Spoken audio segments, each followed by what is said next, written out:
আপনারা ইলেকশন করেন, হরতাল করেন, এই করেন সেই করেন, আমার কথাটা ছোট ভাই হিসাবে বিশ্বাস করেন। আমি কোন দলের মানুষ না, আমি সবার শুভাকাঙ্ক্ষী। এই বাংলাদেশ ঈসা আলাইহিস সালাম শাসন করবে, এই ভারত ঈসা আলাইহিস সালাম শাসন করবে, এই জেরুজালেম ঈসা আলাইহিস সালাম শাসন করবে, এই আরবের যত কান্ট্রি দেখতেছেন সবগুলো ঈসা আলাইহিস সালাম শাসন করবে। তার আগ পর্যন্ত আপনারা এই খেলা চালাইতে থাকেন, কোনো লাভ নাই, আস্তে আস্তে সব শেষ হয়ে যাবে। এখন একটা মজার প্রশ্ন, এই প্রশ্নটাই শেষ করি। ইমাম মাহদী আবার কখন আসবে? আমরা তো বুঝলাম ইমাম মাহদী আসবেন, তারপরে দাজ্জাল, তারপরে ঈসা আলাইহিস সালাম, তারপরে খেলাফত, এই তো। ইমাম মাহদী আবার কখন? আমাদের বুয়েটের মাহদী বের হয়, পাঞ্জাব থেকে মাহদী বের হয়, হ্যাঁ, বাংলাদেশের ওই কোনায় মাহদী বের হয়, সৌদি আরব থেকে ওই কোনা থেকে মাহদী বের হয় না?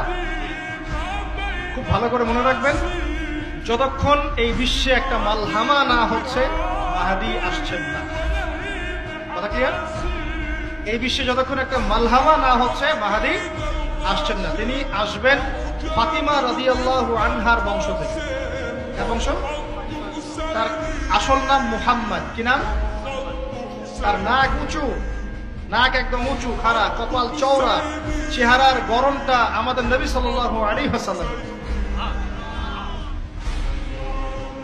তার বাবার নাম হবে আব্দুল্লাহ, তার মায়ের নাম হবে আমিনা। তিনি দায়িত্ব নিতে চাইবেন না, তিনি দায়িত্ব নিতে চাইবেন না। তিনি দায়িত্ব না নেওয়ার জন্য মদিনা থেকে পালিয়ে মক্কায় চলে আসবেন। ভয়ে আমাকে দায়িত্ব দিও না, এই ভয়ে।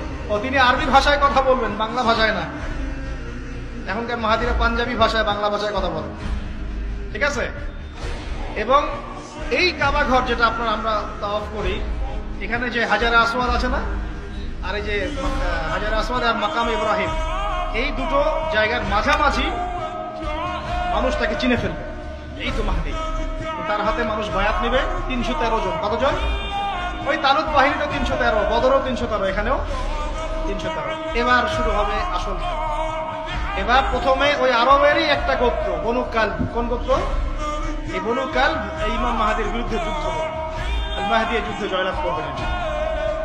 তারপরে সিরিয়া, শাম থেকে, শাম মানে শুধু সিরিয়াই না, ওই পুরো অঞ্চলটাই শাম, ওখান থেকে একটা দল আসবে এই মাহদীর সাথে যুদ্ধ করার জন্য। আল্লাহ পাক তাদেরকে মক্কা মদিনার মাঝখানে বাইদা নামক জায়গায় বসে। কোন জায়গা?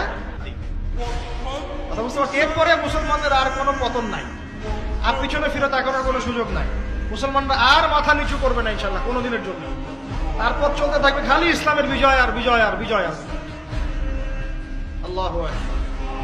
এভাবে চলবে। তবে মাহদী কখন আসবেন? আগে মালহামা, তারপর মালহামা কি তাহলে? এটা হচ্ছে একটা বিশাল যুদ্ধ। এটা কি? কেমন যুদ্ধ? নবীজি বলেছেন, এই রোমকরা, ইউরোপিয়ানরা তোমাদের সাথে অচিরেই চুক্তি ভঙ্গ করবে এবং 80টা পতাকা নিয়ে তোমাদের বিরুদ্ধে ওরা যুদ্ধ করবে।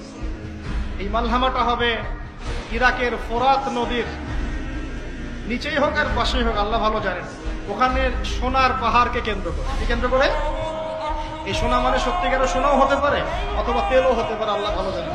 তেল তো এখন সোনার জায়গা দখল করেছে, করে নাই? এই বিশ্বে তো সোনা চলে না, কি চলে? তেল। তো এটাকে কেন্দ্র করে যুদ্ধ হবে। নবীজি বলেছেন ওই যুদ্ধে এত ভয়াবহ হবে যে 100 জন যোদ্ধার মধ্যে 99 জনই মারা যাবে না। একটু মাথা খাটান যে এমন কোন যুদ্ধ কি হয়েছে পৃথিবীতে যেটাতে 100 জনের মধ্যে 99% মারা গেছে? তার মানে এটা হয়নি এখনো।